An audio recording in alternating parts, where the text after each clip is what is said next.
What's up guys, Guillaume here and welcome back to Pro Cycling Mode 2021 for the third episode of the Intermarché career mode. A third episode that begins on a sad note as I am officially the dumbest man on earth.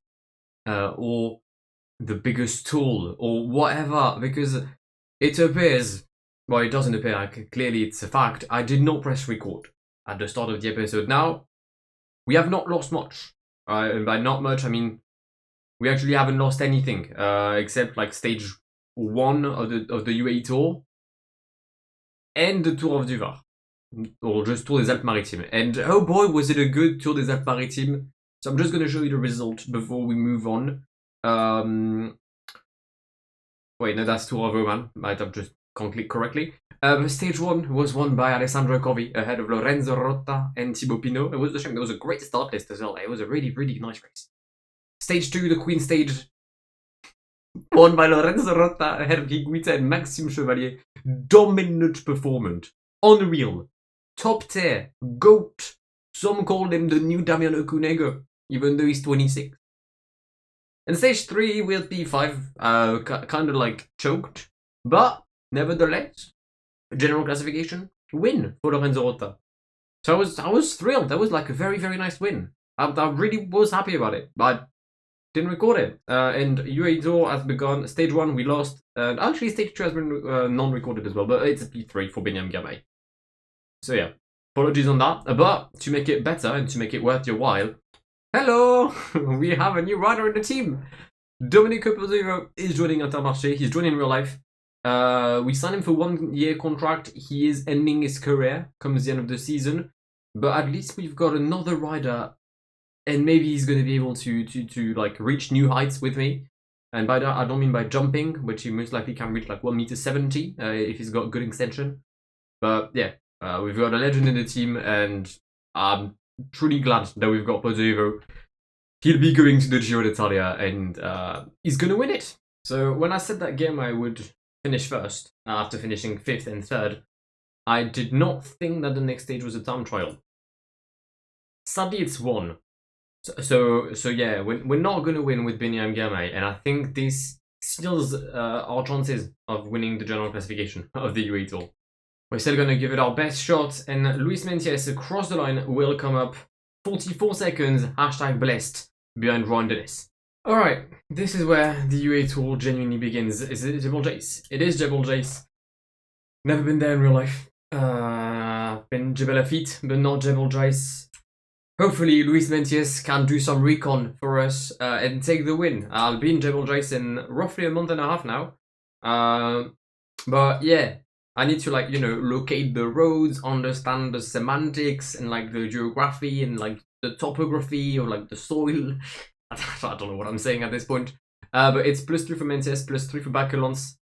GC-wise, we're 44 seconds down on Rohan Dennis.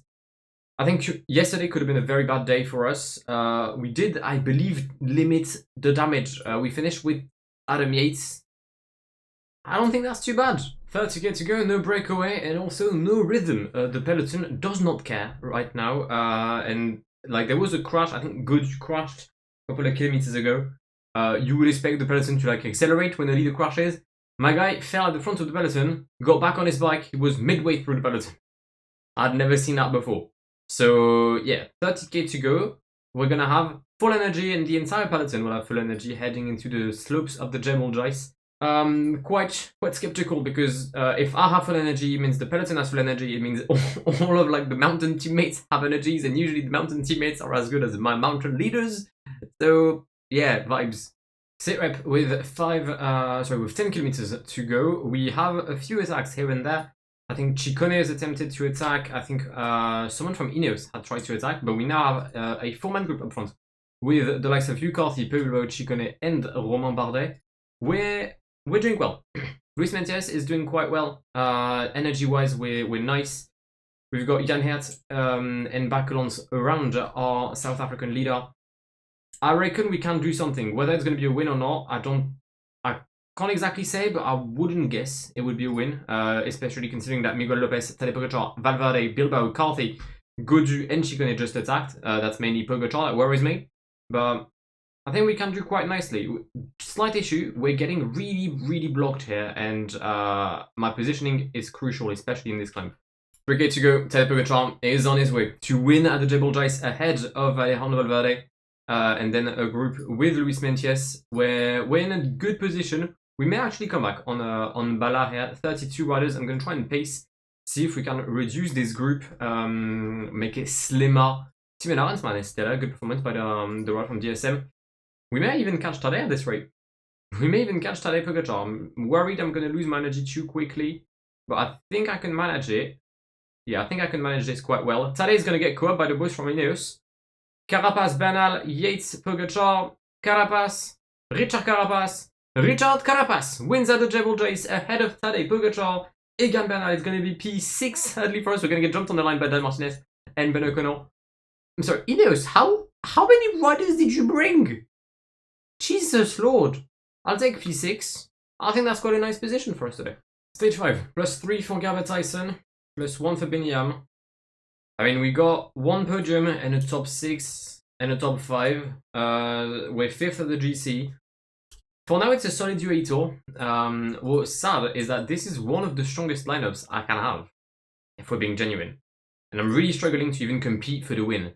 So I'm going to try and make the most out of +3 we have with Gavin today.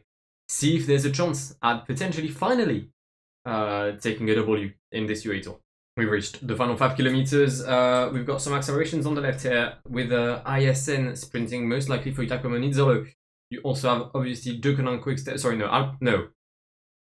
Quickstep Alpha Vinyl. There we go. I'll get used to it one day. It's just going to take me a bit of a while in it because I'm not the smartest man there is.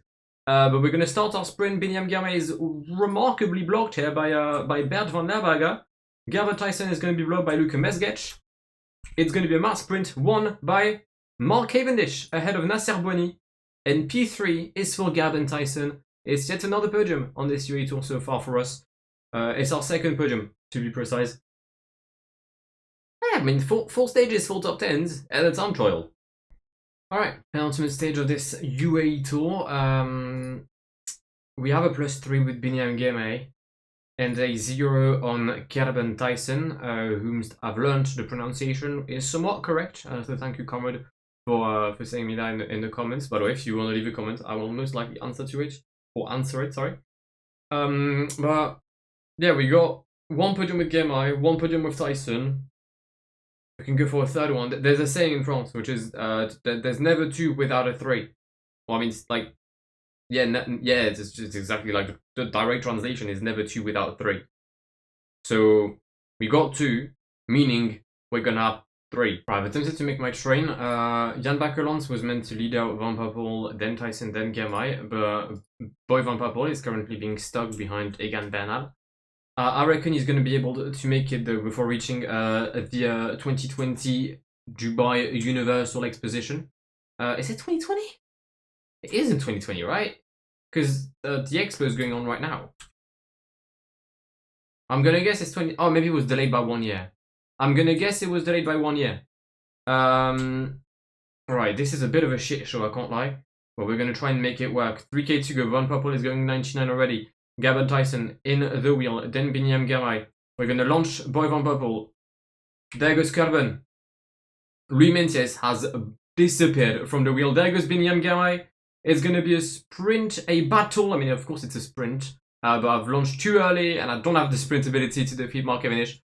Martin Lass again, 2nd place. Wow, the Estonian is really in good shape in this early season. Big ups. Gaps? Wait, no. Of course no gaps. Where was even the A1 group? End of this UAE tour. It's another +3 for Luis Meintjes. Alright. Come on, Luis. Come on. The aim is simple. Finishing in the top 5 of the stage. And ahead of Ben O'Connell. Technically, if I can defeat Ineos, it's good. 12k to go, we're going to start the climbs towards the Jebel Hafid. We've just gone through the IS in green Mubazzara. Again, frame rate. I'm going to mention that big times in the stage that's just after this one, which is the Omloop. Which I don't know why my PC cannot handle, like, my PC can't handle PCM at this moment. I'm surprised by it because it's using like 27% of my GPU, only like 12 gigs of RAM. I don't know. It's weird. Yeah, I don't know. But we've got an attack here by Ben O'Connor. He's our direct rival. 4p5. He's actually tied on time with us, so can't really let him slide. But the fact that I can only react 17 seconds after the attack doesn't help.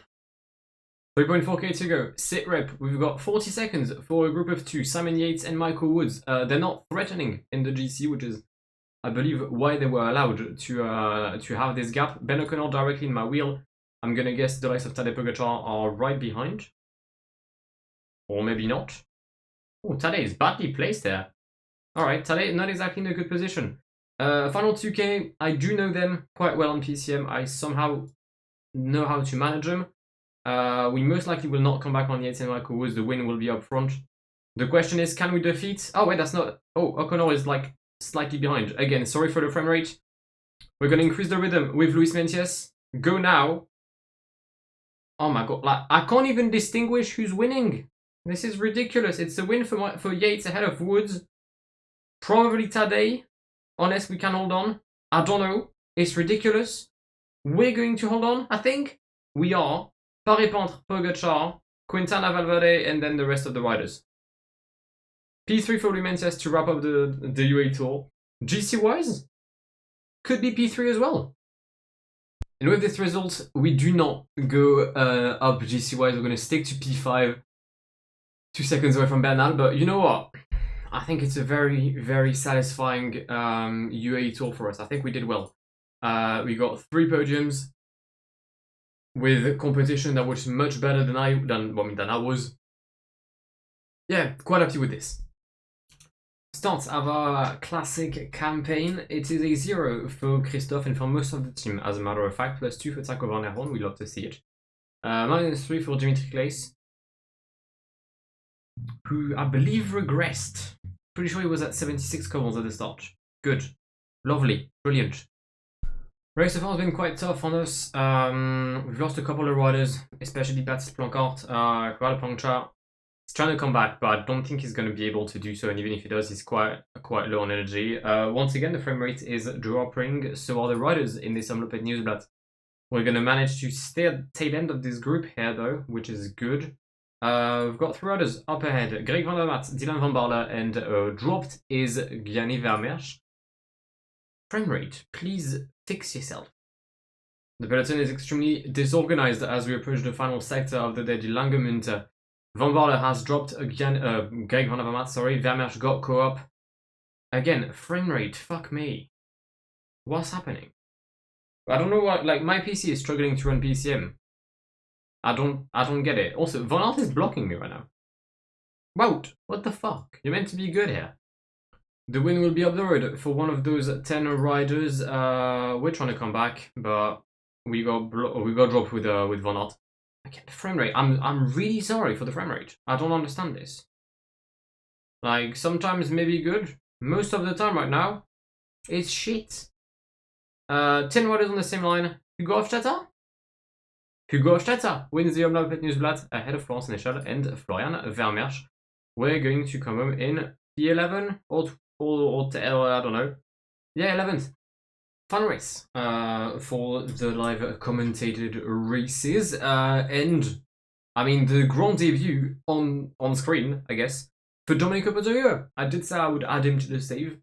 Here he is. Don't worry if the next stage you're seeing, which is most likely like La Drôme Classique or something, if he's got 0 fitness, don't worry, I added him back to the game. Obviously, like, I didn't do any fitness or anything, so he was on 0. But I've given him Tirreno, Giro, and Lombardia program, I think. So he should be quite good. He's actually pretty sure in fitness peak right now. So hopefully he can do well. Same for Lorenzo Rota, although the -2 for our favorite Italian isn't exactly the best news of the day. And sadly, Lorenzo Rota just got crashed, or got caught in an incident, as you wish, alongside Sam Van Marke. Unlucky as well for Zep, but quite unlucky for us as well. Good thing is, I guess, Domenico is still here. We're in a decent group with Alessandro Covi. Also, for those who haven't seen the first episode, I did ask you like if you had suggestions for transfers or even like transfer regulations. I know someone suggested Lenny Kemna. He's on my shortlist. I know someone said Ide Schelling. He's not available. Covi is definitely a rider I'm watching. I would love to add him to the team, and I know he's had a successful spell with T-Mobile. But I reckon under better management with Intermarché, he could get somewhere. Do you know what? Let's try to make a little move with Domenico. See where that leads us. Turnstuyven. That's something I can get behind. Alright, let's see if they can relay with us now. Would they work? Alright, the race situation has evolved because there was an attack by Peters. We did follow it. With Dylan Tuns and Gany Van Avermaet. Sorry, no, with Greg Van Avermaet. But Gany Moscon bridged everyone back. 9 riders left in the first group. 9 riders with a shot at winning Le Strade Bianche. Oh, we came back on Greg, but energy-wise, we're finished. We're finished. I need them to. I can't afford an attack. I cannot afford a single attack by any of these riders here. Covi, for fuck's sake. And he goes again. He goes again. Covi is strong. Covi is really strong. I just need... If Domenico could make this corner there... Alright, decent. I think we're all dead at this point. Like, no cap, I'm pretty sure we're all dead. And this time it's Pitters. This time it's Pitters. And Pitters is strong. Pitters is very strong. That was a very harsh corner from Domenico. But we're gonna... we're not gonna make it. We're not gonna make it. We're not gonna make it. Pitters is gonna go. Tuns, Covi, Van Avermaet fighting behind. Domenico, Pedro, Vermeersch, and Moscon fighting for the assets. We needed a bit more. We needed just a bit more. We had a good day. We had a very good day, but it just wasn't enough. Probably need a better cobble stat. Covi round the outside of Pitcock? Nope, Pitters took the inside. Now, okay, interesting finishes. But a win for Thomas Pitcock ahead of Alessandro Covi and Greg Van Avermaet. Tuns in P5, Moscon, Danny Vermeersch, and we're gonna wrap up the group in 7th place. Honestly, not too bad, I think. We do have 69 couples after all. Alright, Strade Bianche done, UAE Tour done, Omloop Nieuwsblad done. I think it's time for the race recap. Our race recap begins in France for the classic Drôme Ardèche, where we sent a decent lineup, led with Jan Bakelans and his +1, but also Binyam Girmay. A very tough day across the entire stage. A lot of attacks, a lot of riders trying to make it through, but in the final 2 kilometers, we started the sprint with Jan Bakelans in leading position. Binyam Girmay kicked his effort. Sadly for us, Andrea Bajoli is going to have his power and hold on until the final 55 meters, where Binyam Girmay will overtake him. That's win number 3, I believe, for Binyam this season. Following that, we went to Kuurne Bruxelles-Kuurne for our second classic of the season. After having failed on the Omloop Nieuwsblad, Christophe was eager to get his revenge, still in the wheel of Aimé de Rent. The sprint is on the way from the Belgian, but Caleb Ewan and Sam Bennett will have just no competition in a world of their own, and it's going to be a win for the Irish sprinter. Ahead of Caleb, Christophe and de Rent will complete the top 4 with Peter Sagan in top 5. It's a podium for us on Kuurne Bruxelles-Kuurne. We carried on with the cobbles, this time heading to Le Saman. Yet again, Christophe as our leader. Dimitri Claes was the one leading us with Tom de Vriend as an acceleration on the left here by Yves Lampard. Quick step, quite movable during this entire stage. It doesn't really mean anything, but we move. But yeah, De Vriend is going to launch Christophe in the best possible position. Mike Nissen will try to come back on the former European champion. So will Jake Stewart and I believe Timothy Dupont, but it is hélas for them as Christophe gets his win on the Saman, and we're going to wrap up this race recap in Italy with the Trofeo Legiglia. A very fun stage, very fun stage to do. Like genuinely, I really enjoyed it. The +5 on Lorenzo Rota really helped trying to follow ahead the moves of Bajoli, and in a second, Victor Albanese. We're going to jump in the wheel of the rider from Eolo Cometa Burger King. I know it's only like a short sponsor, but I'll call them like this now. Lorenzo is going to kick out with like 1k to go, 1.2k to go, trying to come back on Albanese. Sadly, despite the +5, it just wasn't enough. It's going to be a win for Andrea Baggioli ahead of Covey, Darrell MP, and Lorenzo Rota ends up in P4. And a race recap that ends quite nicely. Decent results for Rota, win for Biniam, win for Christophe. Honestly, I think we can call that yet another successful episode. Because of course, you haven't seen the wins on the Tour des Alpes, but this episode has 4 stage wins. I mean, technically should have had 4 stage wins. Rota twice, Biniam Girmay, Christophe. Obviously, the very decent results in the UAE Tour. I mean, overall, yeah, I think quite a nice episode. Disappointed with the envelope, though. That's like my one main regret. Also because there was a sponsor objective and we did not do exactly what they wanted. They wanted the top 5 and we got like 11th, I think. So that was disappointing on that end. But I think the Strade Bianche was an objective, if I'm correct. Maybe it wasn't. It was a top 10. We did get it. So I guess we're making up for it.